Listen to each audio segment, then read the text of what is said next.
मैले सिकेको चाहिँ यसबाट के भनेदेखिलाई हामी अब सुसमाचार सुनाउनु जाँदा कुनै थर्ड पर्सनलाई भेट्दा साँच्ची नै इसाई वर्डहरू युज गर्थ्यो क्या।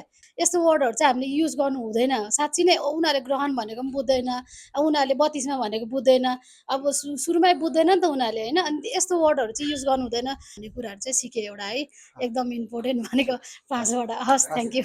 यो जुन मुक्तिको चक्र भन्ने पाठ आज जुन हामीले थाहा गऱ्यौँ, साँच्चै यो मुक्तिको चक्र चाहिँ यो भन्न विश्वासीले भर्खर विश्वास गर्दै गरेको हामीले सुनाउँदै गरेको मान्छेले जान्ने कुरा भन्दा पनि त्यो चाहिँ हामीले जान्ने कुरा र त्योसँग सम्बन्धित रहेर मान्छेलाई हामीले चाहिँ भन्न प्रभुमा डोर्याउने कुराको बारेमा विशेष गरी फोकस गरेको मैले चाहिँ पाएँ। मैले चाहिँ के बुझेँ भने म चाहिँ एउटा विश्वासी हो नि त, तर म विश्वासी भनेर घमण्ड गर्थेँ क्या होइन। म त विश्वासी हो, तिमीहरू त हिन्दू संसारको यस्तो शैतानहरू पुज्छौ भनेर त्यो घमण्ड थियो क्या ममा। अनि यस्तो शैतानलाई मान्ने भन्थे, तर होइन रहेछ। हामीले चाहिँ उनीहरूलाई पनि प्रेम गरेर हामीलाई प्रेम गर्नुहुन्छ, हाम्रो लागि जीवन दिनुभएको छ भनेर त्यो प्रेम अनुसार चाहिँ हामीले बाँडेर उनीहरूसँग घुलमेल भएर होइन, अनि हाम्रो परिवर्तन चाहिँ उनीहरूलाई देखाएर अनि हामीले चाहिँ आकर्षित बनाउनु पर्ने रहेछ भन्ने कुरा चाहिँ बुझेँ। धेरै कुराहरू सिक्न पायो, पुरानै कुराहरू पनि ताजा भयो धेरै। आज विशेष हिजो र आजको क्लासमा सिक्न पाएको कुरा मध्येमा चाहिँ नि कतिपल्ट हामी सुसमाचार प्रचार गर्न जाँदा हामीले बाइबलीय भाषा नै बोल्छौँ। जुन कुराबाट चाहिँ नि त्यो हामीले प्रचार गरेको त्यो सुसमाचार सुनाएको मान्छेहरूलाई चाहिँ इरिटेट लाग्छ, जबकि उसले बुझेकै हुँदैन त हामीले मात्र भनेर के गर्नु होइन। त्यो कुराहरू सिकेँ। अनि मैले यो पनि सिकेँ कि अब उहाँहरूसँग कुरा गर्दाखेरि चाहिँ नि उहाँहरूको तर्फबाट पनि उहाँहरूको आफ्नै कथाहरू सुन्ने अनि हाम्रो कथाहरू बिस्तारै भन्ने कुराहरू सिकेँ। जे होस्, प्रभुलाई धेरै धन्यवाद भएको होस्, एकदमै आशिष फिल भयो। धन्यवाद।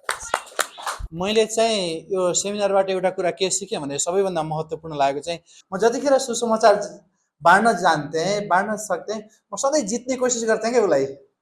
कसरी म मेरा आफ्ना शब्दहरूबाट जित्ने, कसरी उसलाई या त उसकै कुरालाई पछाडि पार्ने, कसरी ख्रिस्टको बारेमा ज्यादा बताउने, होइन कि सधैँ नै जित्ने कोसिस गर्थेँ।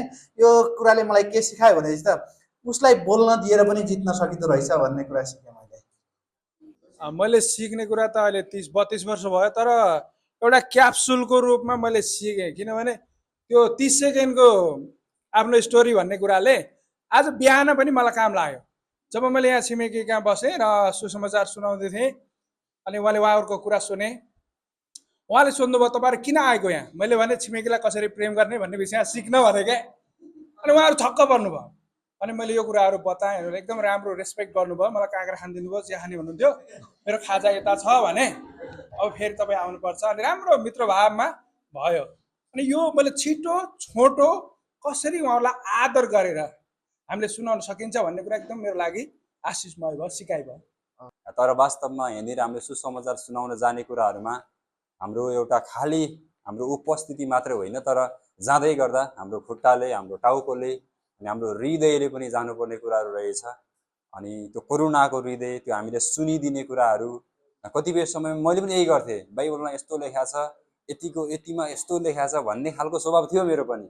तर यहाँनिर चाहिँ हामीले बाइबलबाट भन्दा पनि त्यही कुरालाई अलिकति रोचक तरिकाले एउटा कथाको माध्यमबाट एउटा जसरी व्यक्तिहरूलाई सुइटेबल हुन्छ त्यसरी चाहिँ सुनाउँदाखेरि अझै हामीले सही तरिकाले ख्रिस्ट येशूको एउटा सुसन्देशलाई हामीले विशेष गरी सुनाउन सकिँदो रहेछ।